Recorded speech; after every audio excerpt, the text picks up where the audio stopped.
Hello అందరికీ, ఇవాళ మనము హెల్తీగా జర్మ్స్ ఇడ్లీ ఎలా తయారు చేసుకుందాం చూద్దాం. దానికోసం నేను గ్రీన్ కలర్ కోసం పాలకూర, ఆరెంజ్ కలర్ కోసం క్యారెట్, రెడ్ కలర్ కోసం బీట్రూట్, బ్లూ కలర్ కోసం శంకుపూలు తీసుకున్నానండి. ఈ శంకుపూలు చాలా బెనిఫిట్ ఉందండి.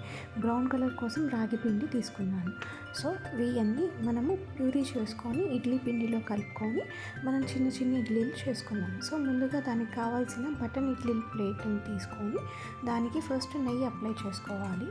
సో ఈవెన్గా స్ప్రెడ్ చేసి నెయ్యి అప్లై చేసుకొని ఇప్పుడు మనము ఇడ్లీలు ఆ బటన్ ఇడ్లీ ప్లేట్లో వేసుకుంటే కలర్స్గా సరిపోతుంది.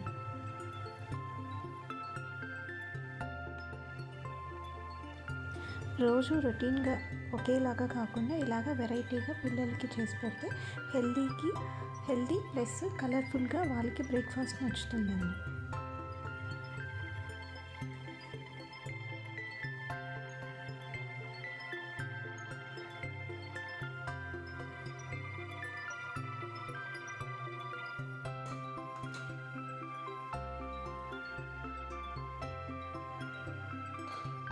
చూసారు కదా ఎంత కలర్ఫుల్గా వచ్చాయో.